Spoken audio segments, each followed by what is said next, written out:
పరమగీతము 1వ అధ్యాయము 8వ వచనాన్ని నేను చదువుతున్నాను. శ్రద్ధగా గమనించండి. నారీమణి సుందరి, అది నీకు తెలియకపోయినా మందల అడుగు జాడలను బట్టి నీవు పొమ్ము, మంద కాపురుల గుడారముల యొద్ద నీ మేకపిల్లలను మేపుము. మరొకసారి, నారీమణి సుందరి, అది నీకు తెలియకపోయినా, చదవండి మీరు కూడా. మందల అడుగు జాడలను బట్టి నీవు పొమ్ము, మంద కాపరుల గుడారముల యొద్ద నీ మేక పిల్లలను మేపుము. చూడండి, ఇక్కడ 3-4 అనుభవాలు. ప్రియుడైనటువంటి వాడు ప్రియురాలిని ఏమని సంబోధిస్తున్నాడంటే నారీమణి, నారీమణి సుందరి. అది నీకు తెలియదా?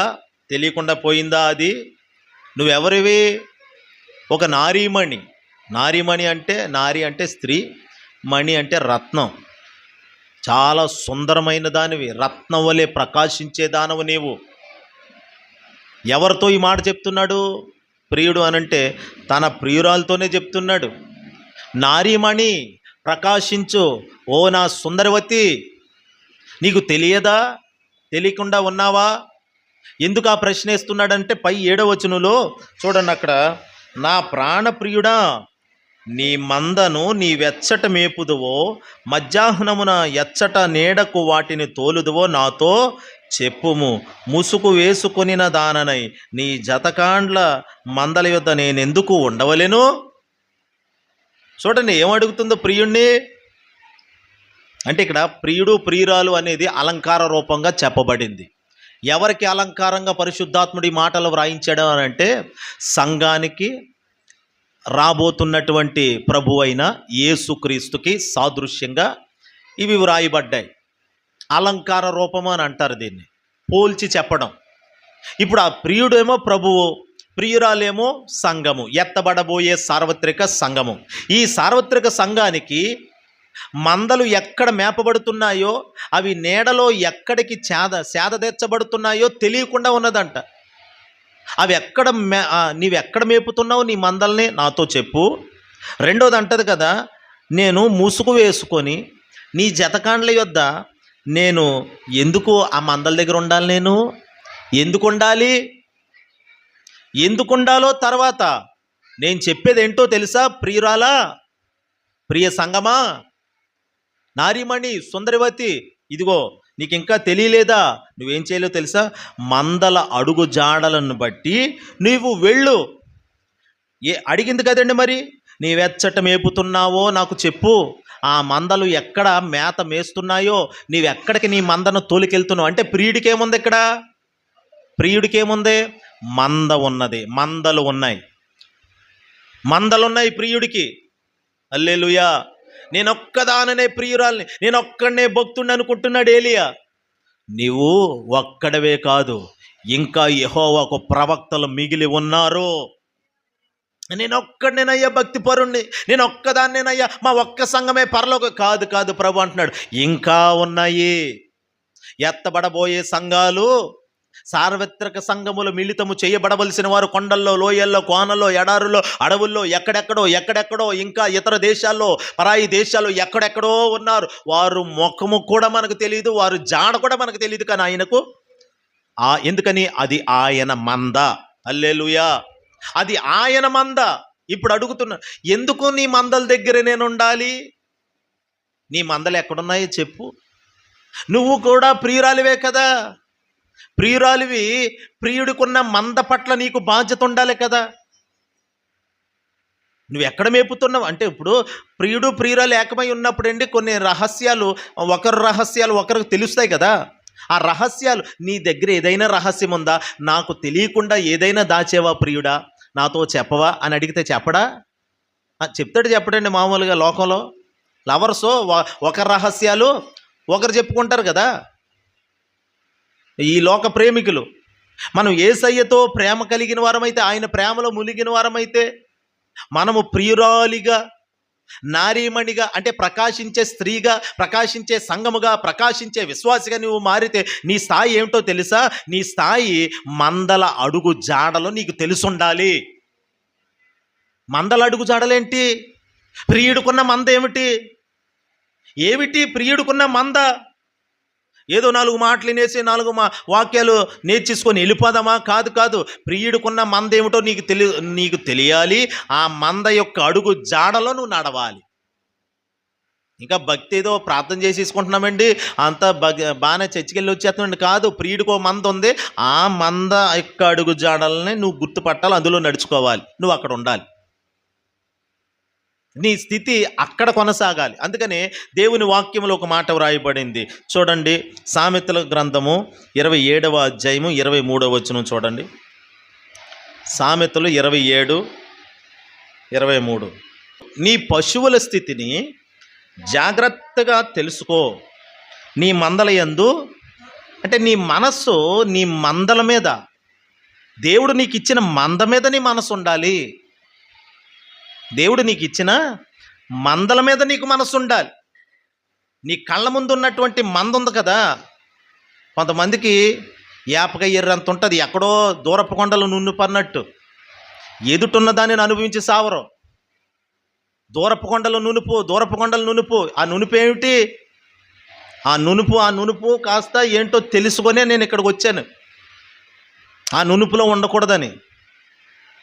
హల్లెలూయా. దేవుని బిడ్డలారా, నీ మందల యందు మనస్సు పెట్టు. దేవుడు నీకంటూ ఒక మంద ఇచ్చాడు, ఆ మందల మీద నీకు ఒక మనసు ఉండాలి. నీ పశువుల స్థితిని జాగ్రత్తగా తెలుసుకో. నీవు తెలుసుకోనంత వరకు కూడా ఏదో ప్రియుడు ప్రియురాలు అన్నట్టే ఉంటుంది. అసలు బాధ్యత లేని ప్రియురాలు అయిపోతావు. నువ్వు ఒక విశ్వాసిగా, బాధ్యత కలిగిన విశ్వాసిగా నువ్వు కొనసాగాలంటే ప్రియుడికి కలిగిన పనిపాటుల్లో ఆయనకు ఏమేమైతే మనసులో ఉన్నాయో అవి కూడా నీ భుజం మీదకి రావాలి. ఆయన మనసు నువ్వు కలిగి ఉండాలి. ఆయన మనసు నీకు వచ్చినప్పుడే నువ్వు బాధ్యత కలిగిన వ్యక్తిగాను, బాధ్యత కలిగిన సుందరవతిగాను ఉండగలుగుతావు. ఈరోజు సంఘంలో విశ్వాసులకి బాధ్యత లేకుండా రావటం, వెళ్ళటం, ప్రార్థన చేసుకోవడం, ఏదో ప్రార్థన చేయించుకోవడం, తల మీద ఎంటుకలన్నీ ఊడిపోయేలాగా తల మీద 10 సార్లు చేయి పెట్టించుకొని ప్రార్థన చేయించుకోవడమే అయిపోతుందే తప్ప అసలు ఏమిటి? ఎందుకు వెళ్తున్నావు సంఘానికి? ఆరాధనకి ఎందుకు వెళ్ళాలి? ప్రియుడికి మందలు ఉన్నాయి, ఆ మందలకి అడుగుజాడలు ఉన్నాయి, అవి నడిచిన అడుగుజాడలు ఉన్నాయి. ఆ అడుగుజాడలను గుర్తుపట్టాలి, అందులో నడుచుకోవాలి. మనకు తెలుసు, యేసయ్య మనకి మాదిరి ఉంచి వెళ్ళాడు, ఆయన అడుగుజాడలో నడిచి మనకు మాదిరి ఉంచి వెళ్ళాడు. మరి ఆయన సంఘము కూడా అడుగుజాడలు కలిగి ఉన్నదంటే, అంటే ఆయన మంద కూడా, ఆ అడుగుజాడలు కూడా మనకు తెలిసి ఉండాలి. చూడండి, పేతురు రాసిన మొదటి పత్రిక 2వ అధ్యాయము 21వ వచనం. మళ్ళీ చదవమ్మా. క్రీస్తు కూడా మీ కొరకు బాధపడి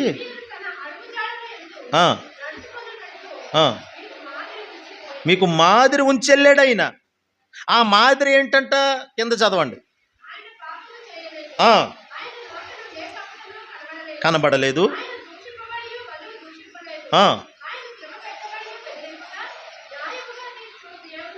న్యాయముగా తీర్పు తీర్చు దేవునికి తన్ను తాను అప్పగించుకొనెను. చూసారా? క్రీస్తు కూడా మీ కొరకు బాధపడి ఏం చేశాడు? తన అడుగు జాడల యందు నడుచుకున్నట్లుగా మీకు మాదిరి ఉంచిపోయెను. ఈరోజు మందకి మాదిరిగా ఉన్నది ఎవరు అనంటే ప్రధాన కాపరి అయిన యేసు. యేసు ప్రధాన కాపరిగా మందకు మాదిరిని ఉంచి వెళ్ళాడు. ఏమిటా మాదిరి? చెంపకు చెంపదెబ్బ అన్నట్టుగానా? కంటికి కన్ను పంటికి పన్నా? మరి ఏమిటి ఆయన ఉంచిన మాదిరి? ఏమిటంటే క్రీస్తు మీ కొరకు బాధపడి. అది అంటే ఎవరి కొరకు బాధపడ్డాడు? చెప్పండి అమ్మా. మన కొరకే కదా. మన కొరకనంటే మనం ఏ స్థితిలో ఉంటుండగా బాధపడ్డాడు చెప్పండి. రోమాపత్రిక 5వ అధ్యాయము 6. ఏలయనగా మనం ఇంకా బలహీనులమై ఉండగా క్రీస్తు యుక్త కాలమున, అదేండి మన కొరకు బాధపడ్డాడంటే మనం అంటే ఎవరు? మనం ఎవరం? అక్కడ మనము ఎవరమంట? అక్కడ ఏం చెప్తుంది వాక్యం? మనము బలహీనులమై ఉండగా. 6వ వచనంలో మనం ఎలాగున్నామంట? బలహీనులమై ఉండగా. అంటే బలహీనులమైన మన కొరకు ఆయన బాధపడ్డాడు. తర్వాత 8వ వచనం, అదే అధ్యాయం 8వ వచనం. అట్లయితే దేవుడు మన ఎడల తన ప్రేమను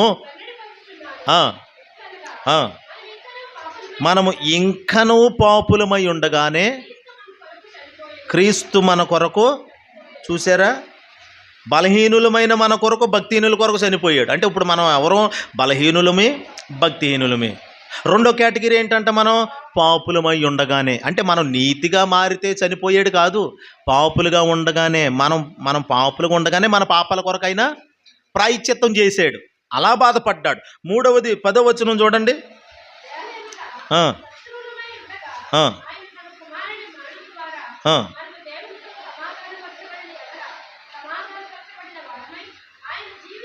మరి నిత్యంగా రక్షింపబడదు. అంటే ఇప్పుడు మనం ఎవరు అంట? శత్రువులు మనం. ఇక్కడ మనం పేతురు పత్రికలో క్రీస్తు మీ కొరకు బాధపడి, ఎవరి కొరకాళ్ళు? వాళ్ళు ఎవరో? బలహీనులమే, భక్తిహీనులమే, పాపులమే, శత్రువులమే. ఏమైనా మనలో నీతి ఉందండి? ఏమైనా యథార్థతను బట్టి, మన యథార్థతను బట్టి ఆయన చనిపోయాడా?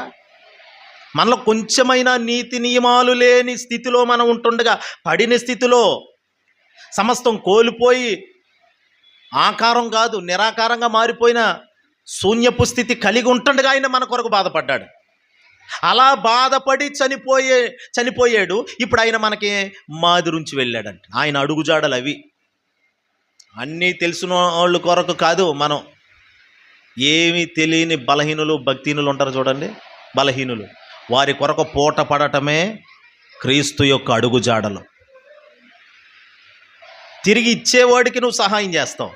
చూడండి, గమనించండి, తిరిగి ఇచ్చేవాడికి నువ్వు సహాయం చేస్తావు. అది దేవుని అడుగుజాడలు కాదు. తిరిగి ఇవ్వలేనోడు ఉంటాడు కదా, ఆడికి సహాయం చేయడం దేవుని అడుగుజాడలు అవి. ఎందుకంటే తిరిగి ఇవ్వడు. మరి ఎవరిస్తారు నీకు? దేవుడు ఇస్తాడు. అదే విశ్వాసపు అడుగుజాడలు. హల్లెలూయా చెప్పండి. దేవుని అడుగుజాడలో నడవాలి, ప్రభు అడుగుజాడలో నడవాలి.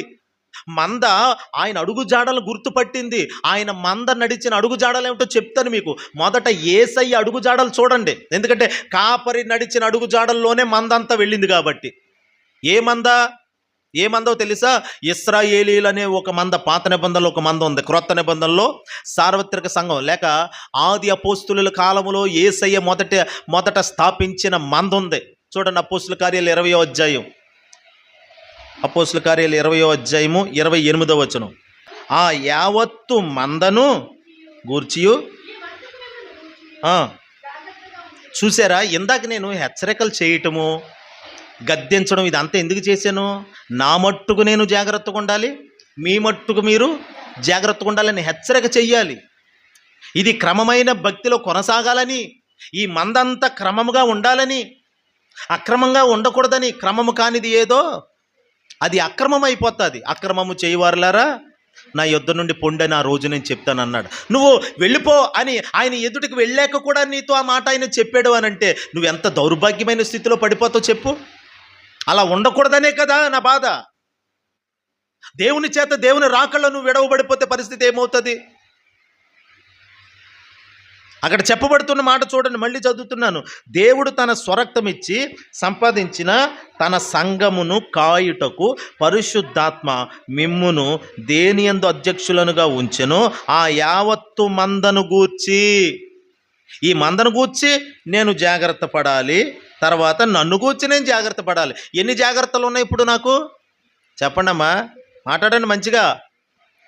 ఇప్పుడు మీ మట్టుకు మీరు జాగ్రత్తగా ఉంటారు, ఓకే, కానీ మీ అందరి గురించిన జాగ్రత్త నాకు, మళ్ళీ నన్ను కూర్చిన ఎన్ని జాగ్రత్తలు? మీకైతే ఒకటే, నాకు రెండు కదా. మరి రెండు పాళ్ళు తీర్పు నా మీదకు వస్తుంది. నా మీద ఎంత ఉగ్రత నిల్చుంటుంది ఒకవేళ క్రమంగా నడిపించకపోతే. పాస్టర్ గారు ఎలాగన్నారండి, అలా గద్దించారండి, ఇలాగ అనేసారండి, నీకు అదే తెలుస్తుంది. రేపు అన్నాడు నిన్ను ఇలా గద్దించి సరి చేయకపోతే నీలో ఉన్నటువంటి మట్టి మసనం అంతా రాల్చేసి నిన్ను నీటిగా కడిగి దేవుని ఎదుట ఒక సంఘముగా ఆయన బిడ్డగా నిన్ను నిలబెట్టి ఆయన రూపంలోకి తెచ్చి నిన్ను అక్కడ నిలబెట్టకపోతే అప్పుడు ఉంటుంది మా పరిస్థితి. ఒకవేళ నేను చెప్పినా మీరు లోబడకపోతే అప్పుడు మీరు ఉత్తరవాదులు అవుతారు. మీకు చెప్పకుండా నేను ఏదో వాళ్ళు వస్తున్నారు కదా ఏదోలే అని అలాగా నిమ్మకి నీరెత్తున్నట్లు చాప కింద నీరులాగా ఏదో చేతనం అన్నట్టు చేసేసావనుకోండి, అయిపోయింది ఇంక నా భక్తి. కానీ నేను కూడా తేలిపోతాను ఆ రోజు. నువ్వు తేలిపోకూడదు, నేను కూడా తేలిపోకూడదు. మనం మనం కలిసి దేవుని ఎదుట నిలిచే వారిగా మార్చబడాలి. హల్లెలూయా చెప్పండి. నీకంటూ ఒక బాధ్యత ఉండాలి. ఇప్పుడు బాధ్యత ఉన్న మనిషి అయితే ఏం చేయాలి? సమయానికి వచ్చి చక్కగా దేవుని సన్నిధిలో గడపాలి. అందరికంటే ముందు ఒక 5 నిమిషాలు ముందొస్తే ఏమైపోతుందండి? ఇది మాదిరేది. నిన్ను చూసి పక్కనోళ్ళు ఏదైనా మాదిరి నేర్చుకోవాలంటే ఎలాగా? నిన్ను చూసి పక్కనున్న విశ్వాసి నిన్ను చూసి ఏమి నేర్చుకోవాలి చెప్పు పోనీ? నువ్వు దీపానివే కదా! ఏండి ఇప్పుడు దీపం ఎప్పుడు ముట్టెంతాం? దీపపు కాంతి లైట్ ఎప్పుడేత్తాం? మొత్తం రాత్రి 10 అయ్యాక ఏత్తామా? ఇంకా చీకటి పడుతూ ఉండగానే కదా లైట్లేసుకుంటాం. అంతేగాని రాత్రి ఇంకా చీకటి పడినాయి, ఇంకా పడినాయి, ఇంకా పడినాయి, పాటలు అయిపోయినాయి, పాటలు అయిపోయాకెళ్దాం, సాక్ష్యాలు అయిపోయాకెళ్దాం, ఆరాధన అయిపోయాకెళ్దాం, వాక్యం మొదలెట్టేకెళ్దాం. నీ జీవితం అంతా చీకటి బతికి అయిపోద్ది అప్పుడు. అర్థమవుతుందా నేను చెప్పి కాన్సెప్ట్? నువ్వు పాటలు అయిపోయాక, ప్రారంభ ప్రార్థన అయిపోయాక, అన్నీ అయిపోయాక ఎంగిలి మెతుకులు తిందాం అన్నట్టుగా వచ్చి ఓన్లీ వాక్యం ఒకటే తింటే నీకు మంచినీళ్ళు లేకుండా భోజనం చేస్తే ఎలాగుంటుంది అలాగే ఉంటుంది నీ ఆత్మీయ స్థితి కూడా. మంచినీళ్ళు లేకుండా భోంచేస్తే ముద్ద దిగుతుందండి. ముద్ద మీద ముద్ద పెట్టేసుకున్నాం. నీళ్ళు లేకపోతే కడుపులో డైజెషన్ అవ్వదు. తాగకపోతే గొంతు ఎండిపోతుంది. నేను ఇదంతా పోల్చి నీ ఆత్మీయ స్థితి అలా ఉంది ఇప్పుడు. ఏదో రాత్రి 10, 11 అయ్యాక మనం లైట్ వేసుకోం, పెందల కడనే ఇంకా చీకటి పడుతూ చీకటి వస్తుంది అనగా. అలాగే దేవుని సన్నిధికి ఈ సమయం 9 అయిపోతుంది, ఒక 5 నిమిషాలు ముందే వెళ్దాం. 7 గంటలకు ప్రార్థన అన్నారు కదా సాయంత్రం, మనం ఒక 6:30కి వెళ్ళి కాసేపు ప్రార్థనలో ఉందాం. ఏమైపోయిందండి? ముందు వచ్చి ప్రార్థన చేసుకుంటే ఏమవుతుంది? కాసేపు ఆగరు. ఇంకా రాలేదేటండి? మరి ఇంకా రాకపోతే ఈ లోపల ప్రార్థన చేసుకోవచ్చు కదా. ఇప్పుడు పాస్టమ్ గారు రావడము, నేను రావడము ఆలస్యం అవుతుంది. నేను ఎందుకు ఖాళీగా ఉండను? ఎవరో ఒకరు వస్తారు ప్రార్థన చేయించుకోవడానికి, వాళ్ళతో కాసేపు మాట్లాడాల్సిన పరిస్థితి వస్తుంది. ఆ లోపల మీరేం చేయొచ్చండి? ఇక్కడ ముందు వస్తే కరెక్ట్గా రావడమే. ఎప్పుడు నువ్వు అంత టైంకి రావు, కానీ ఈరోజు వచ్చేసావు. ఈ లోపల ఎవరు రాలేదు. ఎవరు రాకపోతే ఆ గోడ దగ్గర నిలబడి చూడటమా? మరి ఏం చేయాలి? ఇక్కడ మోకాళ్ళు వేసి ప్రార్థన చేసుకోవాలి. ఇక్కడ కాసేపు ప్రార్థన చేసుకోవచ్చు కదా. నీ కుటుంబం కొరకు, సంఘం కొరకు, సేవకుల కొరకు, ఈ పాలకొల్లు పట్టణ ప్రజల కొరకు ప్రార్థన చేయొచ్చు కదా. అధికారుల కొరకు ప్రార్థన చేయొచ్చు కదా. ఎంత ప్రార్థన బాధ్యత ఉంది నీ మీద? ఇంకా ఎవరు రాలేదని 4-5 సార్లు అటు ఇటు చచ్చట్లాడాడు దేనికి? ముందుగా వస్తే నువ్వు ప్రార్థన చేసుకోవాలి. ముందుగా వస్తే ప్రార్థనలో ఉండాలి. లేదంటే ముసలం ముచ్చట్లాగా ఆల్తేలతో ముచ్చట్లో పెట్టుకోకూడదు. ముందుగా వస్తే ప్రార్థన చెయ్యాలి అంతే. నీ సమయాన్ని దుర్వినియోగం చేసుకోకూడదు. నీ సమయాన్ని వ్యర్థంగా ఎవరికి ఇచ్చేయకూడదు. మాదిరేది? అరే ముందే వచ్చారా వాళ్ళు, మనం కూడా ముందే వెళ్దాంరా. పక్కన వాళ్ళకి ప్రేరేపణ ఇవ్వాలి కదా, నువ్వు ప్రేరణగా నిలవాలి కదా. హల్లెలూయా. కొంతమంది ఏమన్నా దగ్గరున్న వాళ్ళే రావట్లేదురా, మనం దూరంగా ఉన్నాం పర్లేదులే అని వాళ్ళకు మట్టుకు వాళ్ళు సమర్థించుకునే వాళ్ళు కూడా ఉంటారు. తెలుసా మీకు? దగ్గర ఉన్న వాళ్ళు వాళ్ళే దగ్గర ఉండి సరిగ్గా టైంకి వెళ్తలేదు, మనం పర్లేదులే ఏమంటారులే, పర్లేదులే. ఇలాంటి పర్లేదులే అనే భక్తి, తమ్మును తాము సమర్థించుకునే భక్తి మందకి మాదిరికరమైన జీవితం కాదది. నువ్వు ఇతరులకు, నీ తోటి విశ్వాసులకి నువ్వు మాదిరికరమైన భక్తిని కొనసాగించాలి. ప్రభు అదే చెప్తున్నాడు. మందల అడుగు జాడలో మీకు ఒక అడుగు జాడ చూపిస్తాను చూడండి. లోకాసు వార్తలోకి రండి. 5వ అధ్యాయము 1వ వచనం చూడండి. దేవుని వాక్యం వినుటకు చెప్పండి. ఆయన మీద పడుతుంటున్నారంటండి. వాక్యం కొరకు పడిపోతున్నారంట ఆయన మీద. ఇంకో చోట ఉంటుంది, జనులు పెందల కడనే ఆయన సన్నిధికి వస్తున్నారని మరో చోట ఉంటుంది. పెందల కడనే వస్తే ఏమైంది? పెందల కడనే ముందుగా వచ్చి ఉండొచ్చు కదా. దేవుని దృష్టిలో రిజిస్టర్ అవ్వచ్చు కదా ముందుగా. ప్రభువా నేను ముందు వచ్చానయ్యా ఈరోజు. అది ఎంత సంతోషం ఇస్తుందండి? హల్లెలూయా. అది ఎంత సంతోషం ఇస్తుంది మీరు ముందుగా వస్తే. ఎప్పుడు ఆలస్యమేనా? ఎదగలేదా నువ్వు? ఎన్నాళ్ళైంది రక్షణ పొంది ఎన్నాళ్ళు అవుతుంది? మాదిరేది అడుగుజాడలయ్యి. నీ అడుగుజాడలయ్యి. ఎవరైనా నిన్ను వెంబడించాలనుకుంటే నీకులాగే ఉండాలా చెప్పండి? ఊరుకొని పాస్టర్ గారు మమ్మల్ని అంటారు కానీ ఆ పక్కన ఉన్న వాళ్ళే రావట్లేదని ఎవరైనా నా ముఖం మీద అంటే నేనేం చెప్పాలి చెప్పండి? ఏమండి మోదేశ్ గారు, అంతేనా? ఇప్పుడు మీరు పక్కన ఉన్నారు, మీరు సమయానికి రాలేదనుకోండి, మిగతా వాళ్ళు అభిషేక ఉదాహరణకి చెప్తున్నాను, మీ మీద పెట్టి చెప్తున్నాను. అయ్యగారండి మోజేసి గారు ఇప్పుడు వస్తారండి, మరి నన్ను అంటారేటండి అంటే అవునా కదా? న్యాయమా కదా? ఎవరి భక్తి వాళ్ళు చూసుకోవడం అని ఒక మాటతో ఆయనకి సమాధానం చెప్పేవచ్చు. కానీ ఇక్కడ ఎవరి భక్తి అనేది కాదు, వాక్యం చెప్పినట్లే మనం నడవాలంటున్నాను నేను. వాక్యం చెప్పినట్టు నడవాలి. అది ఆయనకైనా ఒకటే, ఈయనకైనా ఒకటే, ఎవరికైనా ఒకటే. నేను అనేది చూడండి, మనకు బాధ కలుగుతుంది. నా మాటలు మీకు గుచ్చుకోవచ్చు, గుచ్చుకొనివ్వండి, తగలనివ్వండి. తగలాలి, గుచ్చుకోవాలి, గాయాలు పాలు అవ్వాలి. స్నేహితుడు మేలును కోరి గాయాలు చేస్తాడు. ఎందుకని? ఈరోజు మీరు గాయాల పాలైతే రేపు మీరు ఆరోగ్యవంతులు అవుతారు. వాక్యంతో బలం పొందుకుంటారు. రేపు అన్ననాడు ఇలాంటి చిన్న చిన్న గలిబిలు ఉండవు. ఇంకా క్రమంలోకి వస్తారు. క్రమంలోకి వచ్చిన తర్వాత దేవుడు మన మధ్యలో నివసిస్తాడు. దేవుడు మన మధ్యలో నివసిస్తే ఆయన తర్వాత చేసే కార్యాలు ఇంకో రకంగా ఉంటాయి. నేను ఆశపడేది ఏంటో తెలుసా? సంఘం అంతా దేవుని రాకడకు సిద్ధపడాలి. ఆ లోపులో గొప్ప ఉద్యమం రావాలి. హల్లెలూయా. మనం ఒక మాదిరి అయిపోవాలి. చేస్తే అల్లా భక్తి చెయ్యాలిరా, ప్రార్థన చేస్తే ఆమెలాగా చెయ్యాలిరా. హల్లెలూయా చెప్పండి ఒకసారి. అలాగే ఉండాలి. క్రీస్తు మీ కొరకు బాధపడి తన అడుగు జాడల యందు నడుచుకొనవలెనని మాదిరి ఉంచి వెళ్ళాడు. ఆ మాదిరి మన కళ్ళ ముందు ఉంది. ఆ మాదిరిని మన పితరులు అనుభవించారు. అందుకని స్వరక్తమిచ్చి సంపాదించిన సంఘము మంద. ఆ మంద పట్ల నువ్వు జాగ్రత్తగా ఉండాలి. ఎవరికే? నాకు చెప్పబడుతుంది.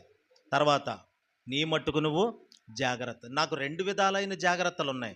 మీకు ఒక జాగ్రత్త అంటే మీరు మీ కుటుంబం కొరకు మీరు జాగ్రత్త పడాలి.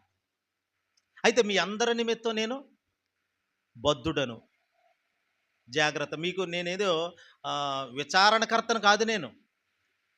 నేను ప్రభువును కాదు మందకే. నేను ఎవరినో తెలుసా? మందకి మాదిరిగా ఉండాల్సినోండి నేను. మీరు మంద పైన విచారణ చేయొచ్చు, ప్రభువులైనట్టు కాక దానికి మాదిరిగా ఉండండి అని వాక్యం అంటుంది మాకు. హల్లెలూయా. మిమ్మల్ని ఇలా పెట్టి ఈ కత్తితో, ఈ వాక్యమైన కత్తితో ఎలాగో దెబ్బైతే, ఇంకోటేమో మాకు. అది చూడండి, దేవుని మంద అడుగు జాడలో ప్రియురాలికి తెలియాలి. ఆ మందేమో ఆయన అడుగు జాడల్లో ఉంది, అంటే మొదటి సంఘం. అలాగే ఇశ్రాయేలీలు అనే మంద. ఇక్కడేమో క్రొత్త నిబంధనలో యేసు రక్తంతో కొనబడిన మంద. 2 రకాల మందలు. ఒకటి ఇశ్రాయేలీలు అనే మంద, 2 ఆత్మ సంబంధమైన ఇశ్రాయేలీలు అనే మంద. 2 రకాల ఇశ్రాయేలీలు, 2 మందలు. ఒకటేమో శరీరానుసారంగా పిలువబడుతున్నటువంటి ఇశ్రాయేలీలు, 2 ఆత్మానుసారంగా పిలువబడుతున్నటువంటి ఇశ్రాయేలీలు. ఈ 2 కూడా ఆయన మందలు. ఈ మందల అడుగు జాడలను బట్టి నువ్వు వెళ్ళు. సుందరవతి, నారీమణి, ఈ మందల అడుగు జాడలను బట్టి నువ్వు వెళ్ళాలి. నీవు ఎక్కడికి వెళ్ళాలి? చూడండి, ఇప్పుడు గమనిద్దాం. చూడండి,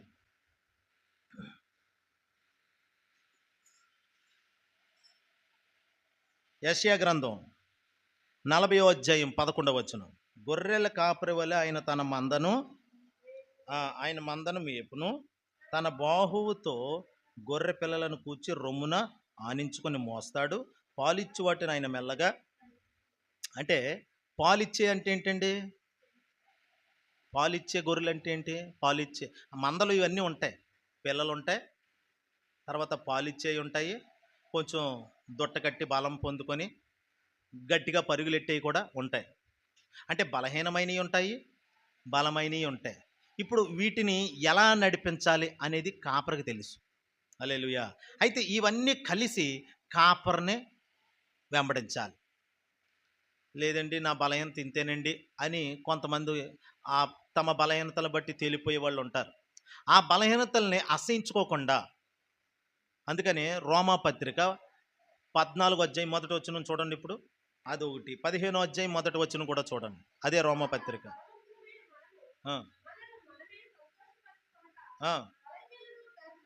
బలహీనుల దౌర్బల్యములను భరించుటకు బద్ధులమై ఉన్నాము. అంటే ఇప్పుడు బలహీనుడు అంటే ఏ విషయం?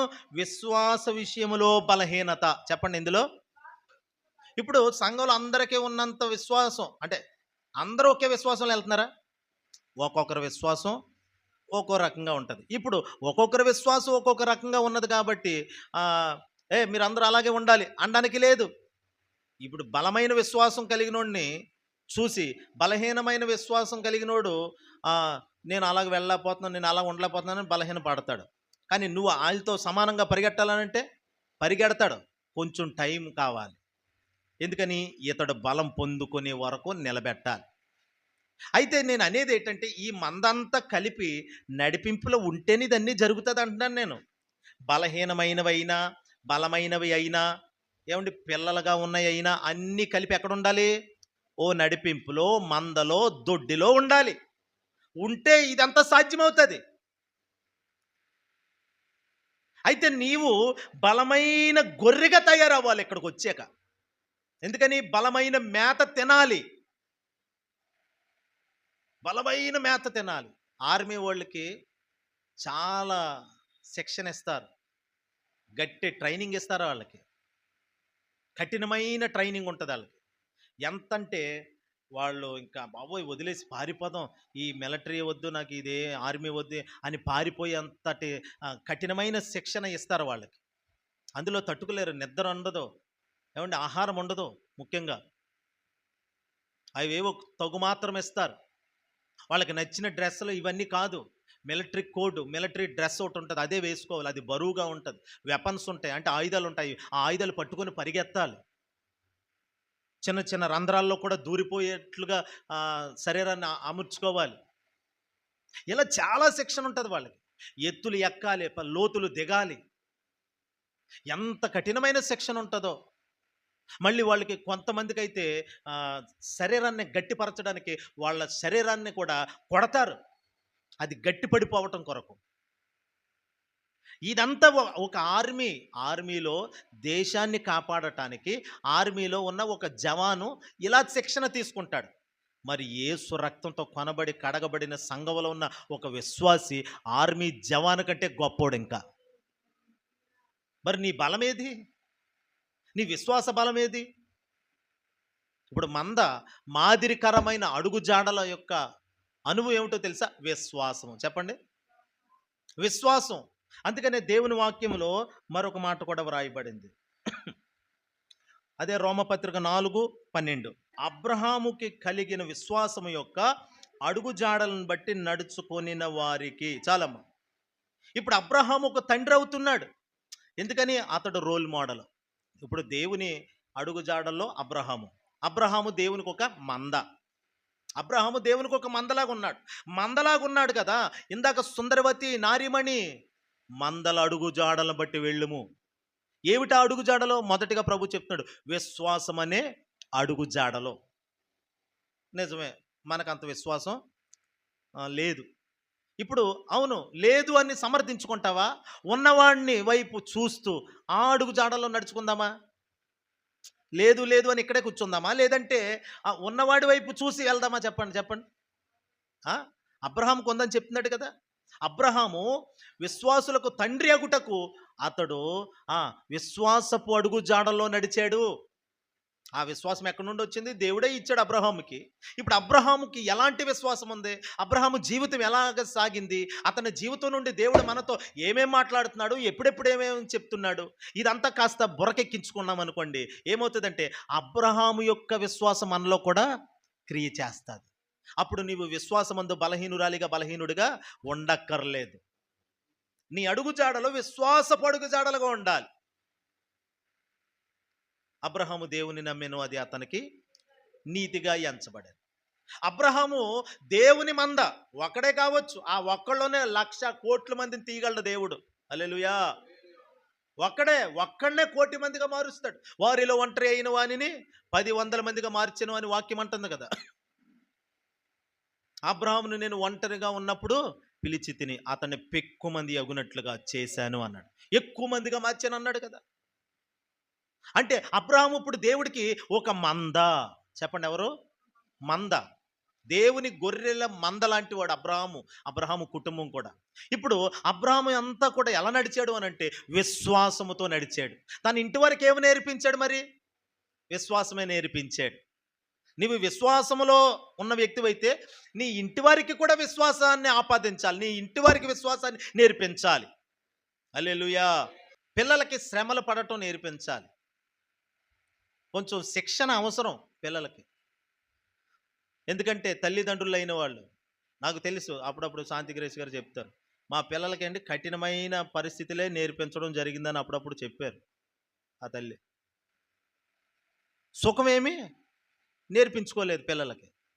ఎందుకని? రేపు పరిస్థితి ఎలాంటిదైనా కానీ తట్టుకొని నిలవాలి కాబట్టి. అదే తోడతానే ఒక ఏసీ, తోడతానే వాళ్ళకు బండి, కారు, ఇలాంటి జీవితం అనుకోండి, శ్రమ వచ్చినప్పుడు నిలబడతారు ఇలాంటి వాళ్ళు. అందుకని పిల్లలకి ఏది పడితే అది కాదు, నువ్వు విశ్వాసంలో నడుచుకోవాలి, ఆ విశ్వాసం నీ పిల్లలకు వచ్చేయాలి. అలాగే తిమోతిని అలాగే పెంచారండి. తిమోతిని ఇంట్లో అల్లారు ముద్దుగా పెరుగుతున్నవాడే, కానీ విశ్వాసంలో పెంచారంటే వాళ్ళ అమ్మమ్మ వాళ్ళ అమ్మ ఇద్దరూ కలిసి విశ్వాసంలో పెంచారంట. అందుకని తిమోతి, నీలో ఉన్న విశ్వాసం నీ అవ్వలో ఉంది, తర్వాత మీ అమ్మలో ఉన్నది అని పౌలు అంటాడు. అబ్బా, ఏంటి అమ్మమ్మలో ఉన్న విశ్వాసం వాళ్ళ కూతురులోకి, ఆ కూతురులో ఉన్న విశ్వాసం కొడుకులోకి వచ్చేసింది. ఇప్పుడు విశ్వాస పడుగు జాడాలు చూడండి తిమోతి ఎలా వెంబడిచ్చాడో. హల్లెలూయా. అసలు అమ్మమ్మ గారిలోకి విశ్వాసం ఎలాగొచ్చిందంటే పౌలు వాక్యం చెప్పేటప్పుడు రక్షణ పొందింది ఆమె. హల్లెలూయా. వాక్యం చెప్పేటప్పుడు ఆ పెద్ద ఆమె రక్షణ పొందింది. ఆమె రక్షణ పొంది ఆమె విశ్వాసాన్ని కనుపరిచింది ఇంట్లో. అప్పుడు ఇంట్లో ఉన్న కూతురు మారింది. ఆ కూతురు కూడా తల్లి యొక్క విశ్వాసాన్ని అనుసరించింది. ఇప్పుడు ఆమెకు ఒక కొడుకున్నాడు తిమోతి, చిన్న పిల్లవాడు. చిన్ననాటి నుండి కూడా తల్లి విశ్వాసములోనే నడిచాడంటండి. ఇది కాదండి విశ్వాస అడుగుజాడలంటే. ఇప్పుడు నీ అడుగుజాడలు ఏంటి? మంద అడుగుజాడలు ఏమిటి? మంద అడుగుజాడలు. మన ముందు ఒక మంద కనబడుతుంది. ఇప్పుడు ఆ మంద అడుగుజాడలు ఏంటో తెలుసా? విశ్వాసము. చెప్పండి, ఏంటది? విశ్వాసము. ప్రతి విషయంలో విశ్వాసం కలిగి ఉండండి. రాత్రి మీరు వచ్చుంటే తెలుసును మీకు, విశ్వాసము ముందా ప్రేమ ముందా? చెప్పండి. ఏది ముందు? ప్రేమే ముందు. ప్రేమను బట్టే విశ్వాసం వస్తుంది. శనివారం మానకండి, బైబిల్ స్టడీ చాలా చక్కగా జరుగుతుంది. అక్కడ కూడా ఎల్ఎన్టీలో కూడా. ఇక్కడ రాలేకపోతే అక్కడికి వచ్చేయండి. అక్కడ కొరింథీ పత్రిక ధ్యానం చేస్తున్నాం, ఇక్కడేమో పేతురు పత్రికను ధ్యానం చేస్తున్నాం. చేతులే తల్లి చెప్పండి. ఇది ఇంకా కాలము, వాక్య లేఖనాల యందు కాలము గడపాల్సిన సమయం అండి ఇది. వాక్యం బాగా వినాలి, ఎక్కువ సమయం గడపాలి వాక్యంతో. ఎందుకంటే సమయము తక్కువ ఉంది మనకి. ఎక్కువ చదవాలి. చదువుట యందు, వినుట యందు, ధ్యానించుట యందు కాలము గడిపేయండి. ప్రభు వచ్చేస్తున్నాడు ఈ లోపల. హల్లెలూయా. సుందరవతి నారీమణి ఎంత చక్కగా పిలుస్తున్నా. నువ్వు ప్రకాశించే స్త్రీగా ఉండాలి, ప్రకాశించే పురుషుడిగా ఉండాలి. అలా ప్రకాశించాలంటే నీలో విశ్వాసం రావాలి. ఆ విశ్వాసానికి ముందు ప్రేమ ఉంటుంది. ఏదో వెళ్ళాము భక్తి చేసాం, వద్దు, అలాగొద్దండి. మనం నామకార్థంగా భక్తి చెయ్యొద్దు. లోకంలో కొంతమంది నీకు కనబడతారు, అలా చెయ్యొద్దు. వాళ్ళకి మాదిరిగా మారిపో, వాళ్ళకి మాదిరి చూపించు. వాళ్ళు బలహీనమైన మాటలే, వాళ్ళు భక్తిహీనమైన మాటలే, నువ్వు కూడా అలాగే మాట్లాడితే ఇంకేముంటుంది చెప్పండి? ఇంకేముంటుంది? వాళ్ళకి ఆపోజిట్గా మాట్లాడాలి నువ్వు. వాళ్ళు బలహీనమైన మాటలు పలికితే వాళ్ళు అవదండి అన్నారంటే నువ్వేమనాలి? అవుతుందండి. ఎందుకు అవదో? విశ్వాసాన్ని నూరు పొయ్యాలి. నీ పిల్లలకు చెయ్యి ఆ పని మొదట, నీ ఇంటి వారికి చెయ్యి ఆ పని మొదట. హల్లెలూయా.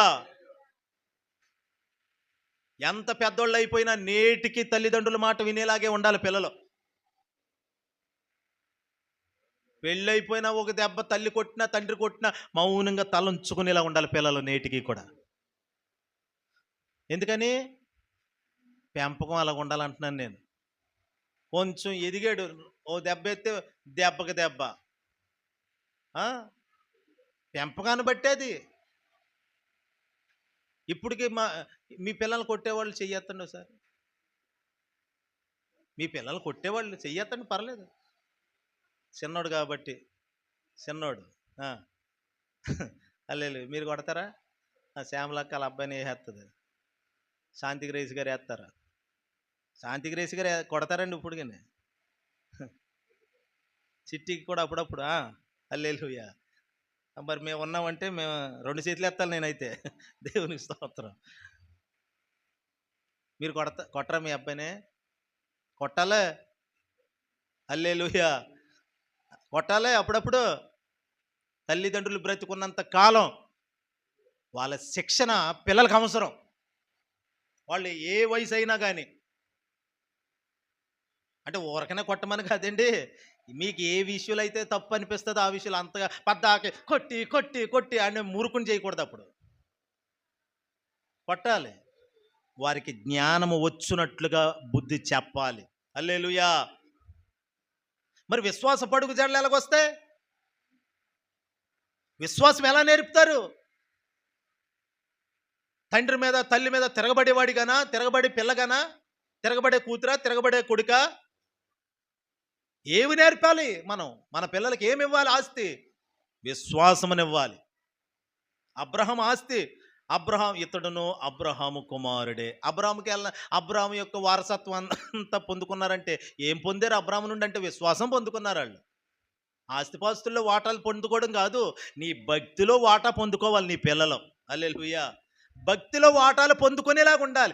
మరి నీ దగ్గరే అట్టేసర అయిపోయింది, నీ దగ్గరే శూన్యమైపోయింది. ఇంక నీ పిల్లలకి ఏమెత్తావు ఆస్తి? అదే భక్తి అనే ఆస్తి. నీ దగ్గర ఏమీ లేదు, నువ్వే 7 మధ్యాహ్నాలు లెగిసి మోకాళ్ళు ఎత్తావు. ఇంకా అప్పుడు నీ కొడుకు నీ కూతురు ఇంకేం చేస్తారమ్మా భక్తి? నువ్వు ప్రార్థనా పరురాలు అయితే, నువ్వు ప్రార్థనా పరుడు అయి ఇంట్లో కన్నీరు కార్చి, మందిరంలో కన్నీరు కార్చే వ్యక్తి అయితే నీ పిల్లలకి ఆ విశ్వాసం, ఆ భక్తి వస్తుంది. అది రాకపోతే మరి ఇంకేమొస్తుంది? లోకంలో ఉన్నాయి వస్తాయి. లోకంలో ఉన్నాయి రావటానికి నువ్వు ఎందుకు అవకాశం ఇస్తున్నావు నీ పిల్లలకి? లోకంలో ఉన్నటువంటి అలవాట్లు నీ పిల్లలకి ఎందుకు రావాలి? ఏమోనండి పలానోడు స్నేహం పట్టాడండి, ఏమోనండి ఈ మధ్య స్నేహం మారిపోయిందండి. నువ్వే కారణం. నా దగ్గరికి వస్తే నేను ఇలాగే అంటాను, నువ్వే కారణం. కారణం ఏంటి? మరి తప్పుడు స్నేహం చేస్తున్నాడని నీకు తెలిసినప్పుడు నువ్వెందుకు మందలించలేదు? వెనకేసుకొస్తున్నావు కదా నువ్వు. వెనకేసుకురావటం ఏంటి? తప్పు అయినప్పుడు తప్పని చెప్పొచ్చు కదా. పోన్లేండి పిల్లోడండి, పోన్లేండి సమర్థించుకుంటావా? ఈరోజు సమర్థించుకుంటే రేపు అన్ననాడు నీ తల మీద కొర్రి తెగ్గొట్టేస్తాడు. నేను అందుకు కాదు, మీ పిల్లలు మీరు మళ్ళీ మూలవాక్యం చదవండి. మూలవాక్యం పరమగీతము 1వ అధ్యాయము 8వ వచనం. నీ మేక పిల్లలను, ఏ పిల్లలను అంటండి? పిల్లలు ఎవరు? మరి మీ పిల్లలే. ఎక్కడ మేపాలంట? చదవండి, అక్కడ ఉంది కదా. ఎక్కడ? మంద కాపరుల గుడారము. ఏది? ఇదిగో సేవకులు. మంద కాపరులు అంటే సేవకులు, గుడారం అంటే దేవుని మందిరం. నీ పిల్లలు, నీ మేక పిల్లలు, నీ పిల్లల్ని ఎక్కడుండాలి? ఏ తల్లైనా అయ్యా మా పిల్లల కొరకు సండే స్కూల్ ఎట్టనని అడిగారా నన్ను? ఏ తల్లైనా మా పిల్లల కొరకు సండే స్కూల్ పెట్టండి అయ్యా, మా పిల్లలకి 4 వాక్యాలు చెప్పండి అయ్యా అని ఏ తల్లైనా ఈ రోజుకి నన్ను అడగల. మన సంఘంలో వాళ్ళు, బయట వాళ్ళు అడుగుతారు అనుకోండి, మా పిల్లలకు కొంచెం బుద్ధి చెప్పండి పాస్టర్ గారు. ఏదో నేను కనబడిన అలా చెప్పండి అయ్య గారు, అలా చెప్పండి అడిగి బుద్ధి. అప్పుడు అనడం కాదు, ఉట్టప్పుడు నీ మనసులో అది ఒక భారంగా ఉండాలి. అయ్యో నా పిల్లలకి మా పాస్టర్ గారు 4 మాటలు చెప్తే బాగున్నాను నీకు అనిపించి ఆడిని కూర్చోబెట్టారే, కూర్చో పాస్టర్ గారు 4 మాటలు చెప్తారు ఈను, గద్దించండి పాస్టర్ గారు అని అప్పగించుకున్నావు. ఏ రోజైనా నీ పిల్లల్ని దేవునికి అప్పచెప్పావా? మంద కాపురుల గుడారముల యొద్ద నీ మేక పిల్లలు ఉండాలి, నువ్వేమో మందల అడుగు జాడలో నువ్వు ఉండాలి. మంద యొక్క అడుగు జాడ నీకు కావాలి. ఇప్పుడు దేవుని యొక్క మంద అబ్రహాం అయితే, అబ్రహాము యొక్క అడుగు జాడలు చూడండి, అతడు విశ్వాసాన్ని చూపిస్తున్నాడు. నీలో విశ్వాసంతో ఉండాలి. నువ్వు ఒక తల్లిగా, ఒక తండ్రిగా నీ పిల్లలకు విశ్వాసం నేర్పాలి. ఆ విశ్వాసం నేర్పే క్రమంలో మంద కాపురల గుడారాల దగ్గర నీ పిల్లలు ఉండాలి. ఎక్కువ శాతం మందిరం దగ్గర ఉండాలి. మందిరానికి రావట్లేదండి ఎంత చెప్పినా, నువ్వే తయారు చేసావు అలాగా. కేవలం నీదే తప్పు.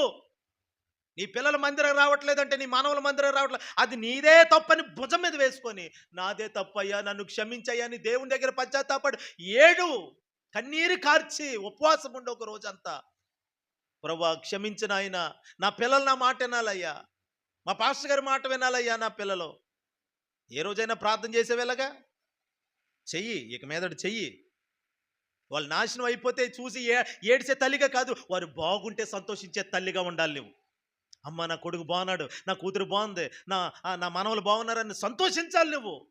వాళ్ళకి బాధ వస్తే కష్టపడితే ఏడవటానికా నువ్వు? వాళ్ళు బాగుంటే చూసి ఆనందించడానికి దేవుడు నిన్ను పెట్టాడు. వాళ్ళ కష్టాల పాలైపోయి నష్టాల పాలైపోయి అప్పుడెందుకు ఏడవటం? ముందే ఏడిసి వాళ్ళని క్రమంలోకి తెచ్చేసుకో. మంద కాపురుల గుడారాల దగ్గర ఉండాలి పిల్లలు, అనగా దేవుని సేవకుని యొక్క నీడలో, ఆ మందిరములో, ఆ నీడలో పెరగాలి నీ పిల్లలు. హల్లెలూయా. దేవుని మందిరం నేను పరిచర్య చేసేటప్పుడు మందిరం దగ్గరికి వెళ్ళి అలా కూర్చునేవాడిని నేను. మా అమ్మోళ్ళకి ఒకటే అడ్రస్, ఆడు మందిరం దగ్గర ఉంటాడు. మా అమ్మోళ్ళకి ఇంకా ధైర్యం అదే, ఆడు మందిరం దగ్గర ఉంటాడు, పిల్లడేడి మందిరం దగ్గర ఉంటాడు, అంతే. నా అడ్రస్ అయితే మందిరం. ఒకప్పుడు లోకం స్నేహాలు ఎక్కడుండేవాడో తెలియదు, అడ్రస్ తెలియదు నాకు. అడ్రస్ లేనివాడుగా తిరిగాను. ఎప్పుడైతే ప్రభు నన్ను పట్టుకున్నాడో ఇప్పుడు నా అడ్రస్ దేవుని మందిరం అయ్యింది. మీ పిల్లలకి ఏ అడ్రస్ చూపిస్తున్నారండి? ఏం చెప్తున్నారు మీరు? ఏ అడ్రస్ ఏది అడుగుజాడలేవి? మీ పిల్లలకు కూడా ఒక అడ్రస్ చూపించాలి మీరు. అరే అమ్మేదిరా, ప్రార్థనకి వెళ్ళినట్టుగా ఉంది డాడీ. అమ్మాయిది అది ఇంట్లో ప్రార్థన చేసుకుంటున్నట్టుగా ఉంది.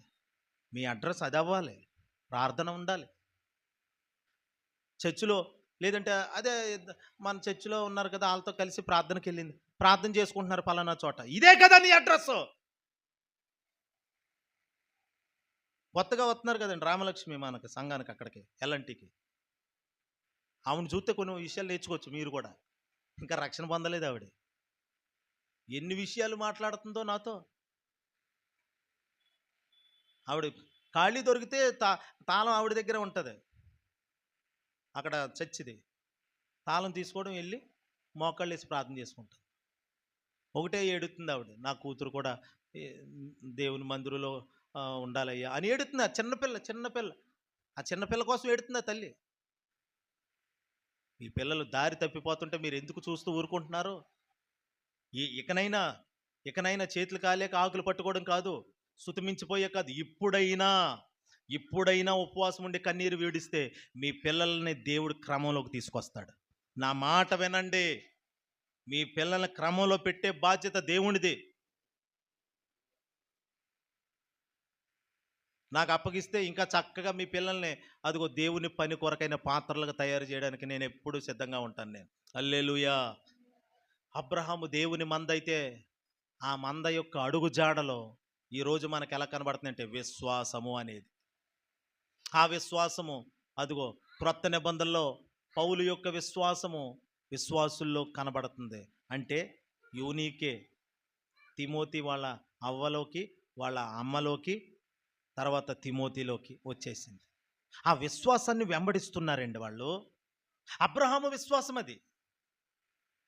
అంటే ఒక మంద అడుగు జాడలో, ఇప్పుడు మంద వెళ్ళిందంటే, ఇప్పుడు పెద్ద మేకల మంద వెళ్ళిందని మనకు ఎలా తెలుస్తుంది? అవి గొద్దులేస్తాయి, తర్వాత వాటి నేలమట్టి అయితే అడుగులు పడతాయి, చక్కగా ఉంటాయి కదా, వాటి కాళ్ళు ముద్రలు పడిపోతాయి, కాలి ముద్రలు పడతాయి, పాద ముద్రలు పడతాయి. ఇలాగ ఇప్పుడే గొర్రెల మంది వెళ్ళిందేమో అని మనకు అర్థమైపోతుంది. ఇప్పుడు నీవు అక్కడ లేకపోయినా నీ అడుగు జాడల ముద్ర ఉండాలంటున్నాను నేను. నువ్వు కొద్ది రోజులకి ప్రభు నిన్ను పిలుచుకున్నాడు, ప్రభు దగ్గరికి వెళ్ళావు అంటే నీ టైం అయ్యాకేలే, ఇప్పుడు కాదు. అల్లెలే చెప్పండి, ఇప్పుడు కాదు, టైం అయ్యాకే ప్రభు పిలుస్తాడు నన్నైనా మిమ్మల్ని అయినా.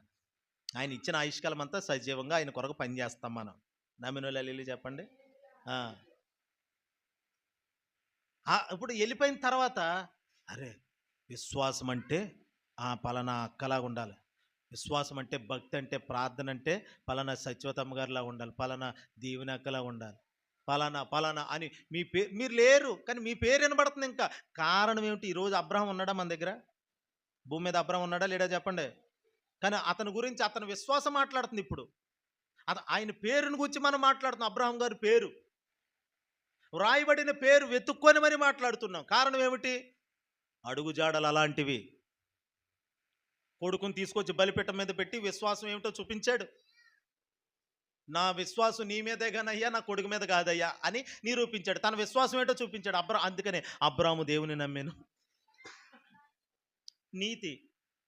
నీతిగా ఎంచబడింది. దేవుని నీతి వచ్చేసింది. దేవుని నీతి అబ్రాములోకి వెళ్ళిపోయింది. దేవుని నీతి అంటే యేసుక్రీస్తు అబ్రాము ఏకమై ఉన్నారు. ఇప్పుడు నీతి అంటే యేసుక్రీస్తు. వారు ఏకమవడానికి గల కారణం ఏమిటనంటే అబ్రాము దేవుని నమ్మాను అని మనం ఆ ఒక్క మాట చదువుతాం. ఏ స్థితిలో నమ్మాడు అనుకున్నారు? అసలు కొడుకుని బలిపీఠం మీద పెట్టాడు కదా. నా విశ్వాసం అయితే నాకు లేక పుట్టిన నా కుమారుడు కాదయ్యా, నా విశ్వాసం నువ్వే. నా విశ్వాసం ఇస్సాకు కాదు. దేవుడు చిన్నగా టెస్ట్ చేశాడు. అబ్రాహాం విశ్వాసం ఒకసారి పరిశోధన చేద్దాం, విశ్వాసం ఎలాంటిదో చూద్దామని దేవుడు అబ్రహాము నీకు ఒక్కగానొక్కడే ఉన్న కుమారుని తీసుకొచ్చి బలిపీఠం మీద పెట్టాన్నాడు. సరే, ఏమన్నా నో అని చెప్పాడండి? లేదు, కాదనలేదు, నో అనలేదు. తీసుకొచ్చేసాడు, కొడుకుని సిద్ధం చేశాడు, పని వాళ్ళని సిద్ధం చేశాడు, గాడిదలు గంతలు కట్టాడు. అదిగోండి కట్టెలు, నిప్పు, కత్తి, ఈ 3 పట్టుకొని అదిగోండి మోరియా పర్వతానికి ఎక్కేసాడు. మోరియా పర్వతానికి ఎక్కేసి కొడుకుని తీసుకెళ్ళి పనుల కింద ఉంచేసి ఆ బలిపీఠం మీద పెట్టేసి కాళ్ళు చేతులు కట్టేసి కత్తి పైకి ఎత్తాడు. అంతే, రెడీ అయిపోయాడు. ఎంత రెడీగా ఉన్నాడో చూడండి. ఇప్పుడు చెప్పండి, అబ్రహాము ఇప్పుడు ఆ మాట వర్తిస్తుంది. ఇప్పుడు అబ్రహాము దేవుని నమ్మేను, అది అతనికి, అది ఇప్పుడు ఊరకనే ఆ మాట రాయబడలేదు. అబ్రహాము దేవుని నమ్మేను, అది అతనికి నీతిగా ఎంచబడెను. అబ్రహాము విశ్వాసులకు తండ్రి. ఎలా మారిపోయాడు తండ్రి అంటే? ఆ రోజు అక్కడికే తండ్రి. తన విశ్వాసం రుజువు చేయబడి అగ్ని చేత పరీక్షించబడి అది నిరూపించబడినప్పుడు సర్వలోకానికి తండ్రిగా మారాడు. ఇప్పుడు నీ విశ్వాసము కాల్చబడి పరీక్షలో నిలిచినదైతే అనేకులకి అది ప్రయోజనంగా మారబోతుంది. హల్లెలూయా. కొన్ని కార్లు ఉంటాయి కంపెనీల్లో కొత్తవి, అవి టెస్ట్ డ్రైవ్ అని ఉంటాయి. టెస్ట్ చేయాలి. అది తయారు చేశారు, కంపెనీ వాడు తయారు చేసి అక్కడ పెట్టాడు. తయారు చేసేసి డైరెక్ట్గా షోరూంలోకి తెచ్చేసి అమ్మేస్తారా? చెప్పండి, అమ్మరు. మరి ఏం చేస్తారు? ముందు టెస్ట్ చేస్తారు. టెస్ట్ చేశాక మార్కెట్లో పెడితే అప్పుడు దాని పనితనాన్ని చెప్తారు. ఇది ఇన్ని కిలోమీటర్లు వెళ్తుంది, లీటర్ ఆయిల్ 30 కిలోమీటర్లు వచ్చేస్తుంది లీటర్కే, స్పీడ్ చాలా బాగా అందుకుంటుంది, వెంటనే అందుకుంటుంది, ఇది ఎంత బరువునైనా మోయగలదు అని. ఇదంతా ఎప్పుడు తెలిసింది? దాన్ని టెస్ట్ చేసాక. అప్పుడు మార్కెట్లోకి వదిలితే అప్పుడు ప్రజలు కూడా దాన్ని చెప్పిందంతా వింటారు. ఫస్ట్ విని దాన్ని బట్టి కొంటారు. కొనిన తర్వాత వాళ్ళు కూడా వాడుకుంటుంటే అప్పుడు దాంట్లో ఉన్న ఫీచర్స్ అన్నీ పొందుకొని అబ్బా భలేగుందండి, మీరు చెప్పినట్టే ఉందండి కారు. హల్లెలూయా. దేవుడు కూడా అబ్రాహాముని టెస్టులు చేసి లోకంలో విశ్వాస వీరుడు అని నిరూపించాడండి. తన విశ్వాసము పరీక్షకు గురయ్యింది, అగ్ని చేత కాల్చబడ్డాకే అబ్రహాము మనకి ఈరోజు మాదిరిగా అడుగు జాడలు కలిగిన వాడిగా ఉన్నాడు. ఈరోజు నువ్వు శ్రమల గుండా వెళుతున్నప్పుడు కాల్చబడటం మేలు. ఎందుకో తెలుసా? నువ్వు మాదిరిగా మారబోతున్నావు. చాలా శ్రమలు పాస్టర్ గారు, చాలా అప్పులండి, చాలా బంధకాలండి, చాలా సోదరులండి. అయితే అలాగే ఉండు. ఎందుకో తెలుసా? దేవుడు అనుమతించాడు కదా నిన్ను అనేకులకి రోల్ మోడల్గా పెట్టడానికి, నిన్ను మాదిరిగా ఉంచడానికి, నీ అడుగు జాడలు ఎవరికో చూపించాలనుకుంటున్నాడు ఆయన. హల్లెలూయా. సంఘం ఇంతకాలమైనా ఇంకా ఎవరు రాలేదు, ఇంకా ఎదగలేదు, 10 సంవత్సరాలు అయిపోయింది. ఏమో దేవుడు పరిశోధన చేస్తున్నాడు. అలాగా ఒక పాస్టర్ గారు ఇలాగే 10 సంవత్సరాలు ఎదురు చూశాడు. 10 సంవత్సరాల తర్వాత దేవుడు అభివృద్ధిలోకి తెచ్చాడని ఒక అడుగు జాడలు ఇతరులకు చూపించడానికేమో. హల్లెలూయా. ఏమైనా కావచ్చు, కానీ ఈ సంవత్సరం దేవుడు మనల్ని ఆశీర్వదించబోతున్నాడు. ఈ సంవత్సరం నూతన మందిరంలోకి వెళతాము. కట్టబడబోయే మందిరంలో మనం అందరం ఆరాధన చేస్తాము. హల్లెలూయా. మీరు నమ్మండి, దేవుడు అనేక అద్భుతాలు చేయబోతున్నాడు. అందుకనే అడుగు జాడల ప్రాముఖ్యం. మీ అడుగు జాడలు ఏంటి? ఈరోజు మీ పిల్లలకి నేర్పించండి, ఇంట్లో వారికి నేర్పించండి, విశ్వాసంతో ప్రార్థన చేయండి. ఏదైనా కొరత వస్తే దేవుని మీద ఆధారపడటం నేర్చుకోండి, నేర్పించండి ఇంట్లో. అబ్రహాం ఎలా ఆధారపడ్డాడు? ఏమున్నా కానీ ఏదో పోయిన దాని తర్వాత దేవా నువ్వు ఇచ్చావు, నీకు స్తోత్రం అని చెప్పడం నేర్చుకోండి మీరు. కొంతమంది అడుగుజాడలో మనకి హెచ్చరికగా ఉంటాయి. గుర్తించండి, కొంతమంది అడుగుజాడలో మాదిరిగా కాదు, హెచ్చరికగా ఉంటాయి. మాదిరి అంటే అందులో నడిచి వెళ్ళిపోవచ్చు, ఆ రూట్లో నడిచి వెళ్ళిపోవచ్చు. కొంతమంది అడుగు జాడల్లో నడవకూడదు. అమ్మో ఇందులో నడవకూడదు, నడిస్తే ఇలా ఉంటుంది అని హెచ్చరికగా ఉంటాయి. కొంతమంది ఏదో ఏదో పోయింది, పోతే దాన్ని బట్టి ఆగిపోవటం. ఇప్పుడు అందులో నడవచ్చా? ఆ విశ్వాసంలో, ఆ భక్తిలో నడవకూడదు. పోయినా ఏదో పోగొట్టుకున్నారు, పోయినా దేవా నీకు స్తోత్రం, నువ్వు ఇచ్చావు, నీకు వందనాలు, నీకు స్తోత్రం ప్రభా, యెహోవా ఇచ్చాను, యెహోవా తీసుకుని, దేవా నీకు స్తోత్రం నడుస్తాడు కదా. అతను అడుగు జాడలు వెళ్ళిపోవచ్చు మనం. అంటే యోబు అడుగు జాడలు అవి. హల్లెలూయా చెప్పండి. చూడండి చివరికి ఒక మాట చదువుతాం, చాలా అద్భుతమైన మాట ఉంది అక్కడ. యోబు గ్రంథం 23:11. నా పాదాలు ఆయన అడుగు జాడలు విడువక నడిచాయి. చూసారా? ఇప్పుడు దేవుని అడుగు, ఇప్పుడు మనుషుల కొరతలు ఉన్నాయంటున్నావు కదా, ఆ కొరతల వైపు ఎందుకు చూస్తావు? మనుషుల్లో ఉన్న లోటుపాట్లు, కొరతల వైపు చూస్తే నువ్వు అలాగే ఉండిపోతావు. ఆ కొరతలు కలిగిన వారు అడుగు జాడల్లోకి వెళ్ళేవంటే నువ్వు కూడా కొరతలు కలిగిన వ్యక్తిగా మారిపోతావు. కొరతలు లేని వారు ఎవరైనా ఉన్నారంటే అది ఆయన ఒకే ఒకడు, ఆయన పేరు నజరేయుడైన యేసు. హల్లెలూయా. అయితే మన ముందు భక్తి చేసి వెళ్ళిపోయారు చూడండి, వాళ్ళ అడుగు జాడలు మనకి చాలా ప్రాముఖ్యం. ఇప్పుడు వెళ్ళిపోయిన వాళ్ళు మందలు, ఆయన మందలు. ఆయన మనకి ఒక మాదిరి. ఆయన అడుగు జాడల్లో నడిచిన వారు మనకొక మంద అడుగు జాడలవి. అక్కడ నువ్వు ఉండాలి. ఆ అడుగు జాడల్లో నీ పిల్లల్ని ఎక్కడ పెట్టాలి? కాపరుల గుడారముల యొద్ద పెంచాలి. నీ మేక పిల్లల్ని కాపరుల గుడారముల యొద్ద పెంచాలి. హల్లెలూయా. కొంతమంది తొలగిపోతున్నారు. తొలగిపోయిన వాడితో నీకు పని ఏంటి? తొలగిపోయిన వాళ్ళతో నీకు సహవాసం ఏంటి? వాళ్ళు మంచిగా చెప్పారండి, వాళ్ళు మంచి చెప్పినా వద్దు, నీకు సరిపోద్ది మంచి. ఇక్కడ చెప్పబడుతున్న మంచి సరిపోతుంది, దేవుడు నీకు ఇక్కడ ఇస్తున్న ఉపదేశం సరిపోతుంది, ఇక్కడ దేవుడు నీకు ఇస్తున్న హెచ్చరికలు, ఈ గద్దింపులు నీకు సరిపోతాయి. సంఘములో ఉండి ఉండి తొలగిపోయినతో నీకు పనేటి?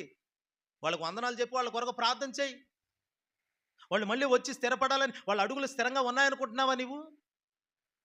ఇప్పుడు తొలగిపోయిన వాళ్ళ అడుగులు స్థిరంగా ఉన్నాయి, వాళ్ళని వెంబడెత్తావా?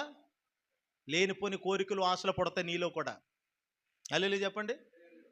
లేనిపోయిన కోరికలు, ఆశలు ఇవన్నీ ఎందుకు రేపుకుంటావు? అన్నీ వదులుకొనే కదా వచ్చావు. మళ్ళీ లోకంలో ఎందుకు పడతావు? లోకంలో ఎందుకండి పడటం? లోకపడుగు జాడలు నీకెందుకు? ఉండి ఉండి ఉండి ఉండి తొలగిపోయిన వాళ్ళ వైపు చూడొద్దు, ఉన్నవారిని వెంబడించు. హల్లెలూయా. తొలగిపోయినటువంటి వార్ప వైపు చూడలేదు ఎవరో, రూతు అత్తగారి వైపే చూసింది. ఎవరు ప్రాముఖ్యం ఇక్కడ? ఎవరు ప్రాముఖ్యం?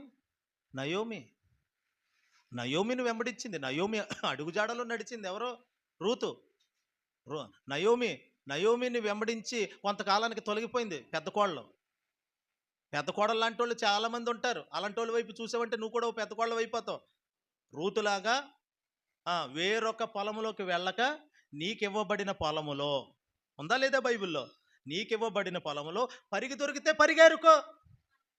లేదండి ఇక్కడ అయితే పరిగే పాస్టర్ గారు, అక్కడైతే దొరికేస్తుంది వెళ్ళు. ఊరకనే చెప్పలేదు బోయేజ్ ఊరకనే చెప్పలేదు. ఏం చెప్పాడు? అమ్మా వేరొక పొలములోకి నువ్వు, చెప్పాడా లేదా? అది ఆకర్షణీయంగా కనబడినా, అది ఎలాగున్నా ఓర్పలాంటి వాళ్ళు వెళ్తారు అలాంటి వాటికి.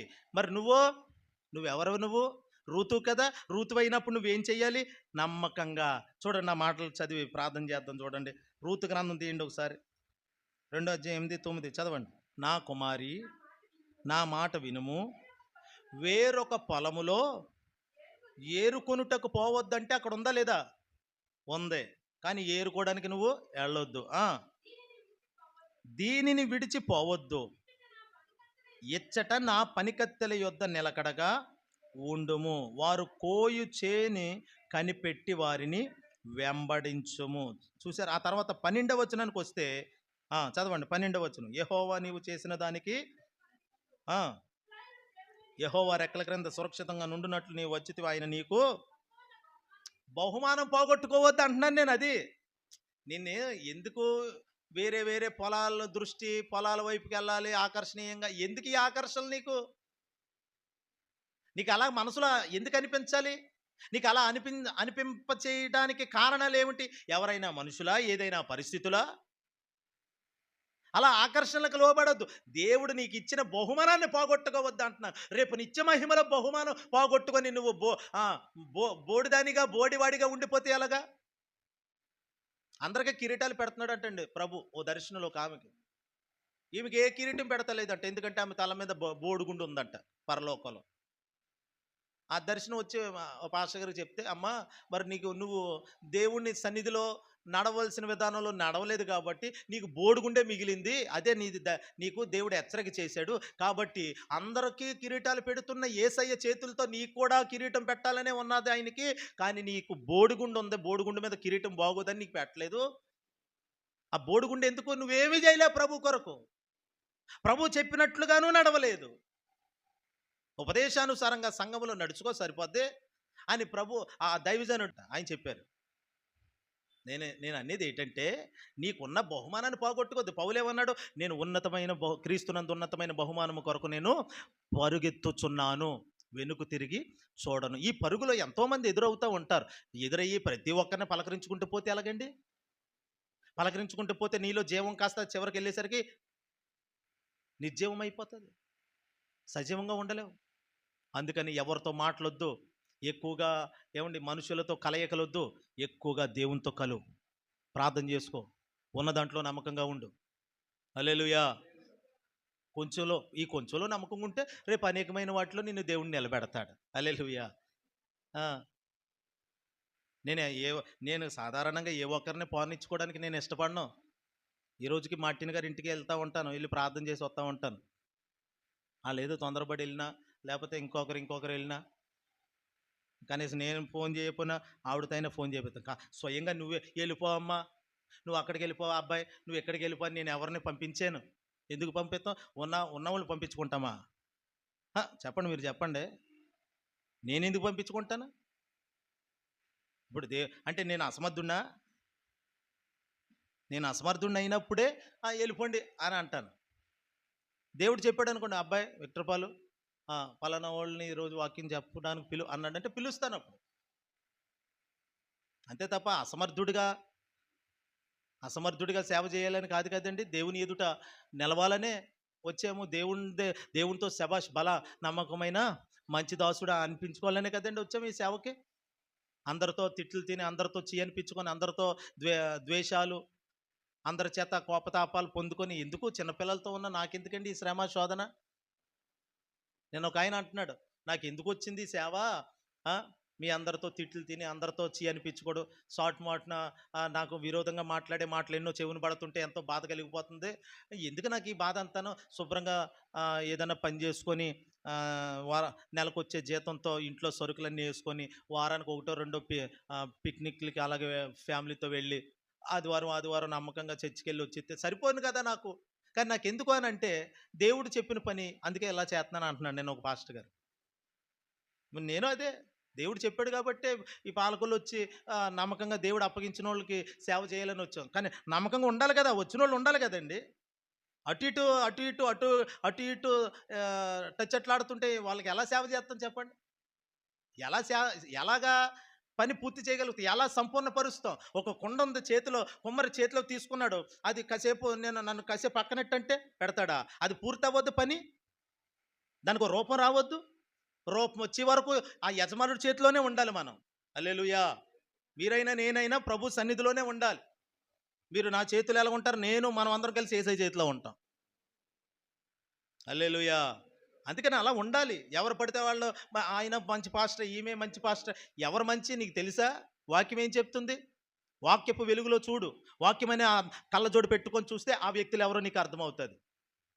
అందరినీ గుడ్డిగా వెంబడించి, గుడ్డిగా నమ్మి ఇంట్లోకి రానిచ్చావనంటే నీకున్న అభిషేకం, నీకున్నటువంటి దేవుడిచ్చిన ఆ తైలపు కిరీటం పోగొట్టేసుకుంటావు. దేవుడిచ్చిన దాన్ని భద్రంగా కాపాడుకోండి చాలు. హల్లెలూయా. యేసన్న గారు చెప్తారు, ముదురుపోయిన భక్తి చెయ్యకండ్రా బాబు అన్నాడు.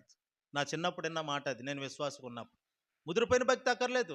ఉన్న భక్తిని కాపాడుకుంటూ, బైబిల్ చదువుకుంటూ, వాక్యాన్ని ధ్యానిస్తూ, భక్తిగా ఉంటూ, పాటలు పాడుకుంటూ, ప్రార్థన చేసుకుంటూ, దేవుడిచ్చిన ఉపదేశంలో నమ్మకంగా ఉంటే అంతకు మించింది ఇంకేం కావాలండి? వారపు వెళ్ళిపోయినట్టు వెళ్ళిపోయిన వాళ్ళతో నీకు పనేటి?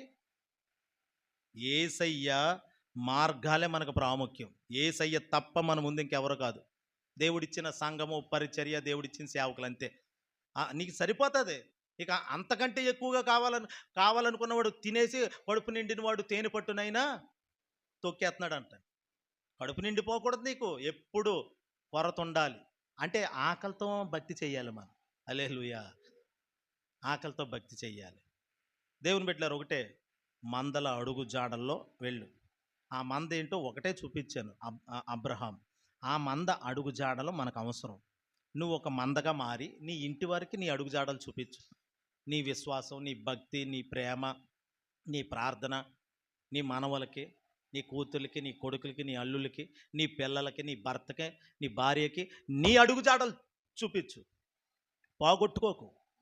అడుగు జాడలు కలిగిన వ్యక్తిగా నువ్వు రేపు లేకపోయినా నీ విశ్వాసం కోసం చెప్పుకోవాలి 10 మంది. అది అది గనుక లేకపోతేనండి పరలోకంలో కూడా నీకు చోటు ఉండకపోవచ్చు బహుశా.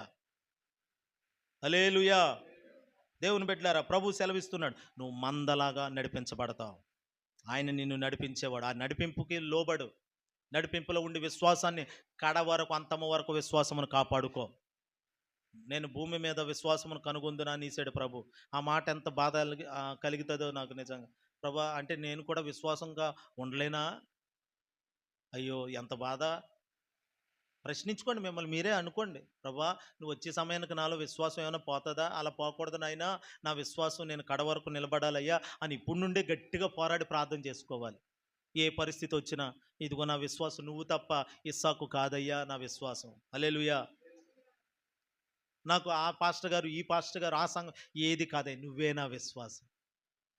అయితే ఆయన పెట్టిన స్థలంలో నమ్మకంగా, వేరొక పొలంలో కాకుండా దేవుడు బహుమానం ఇస్తాడంటున్నాడు కదా, నీకు ఇంకేం కావాలి?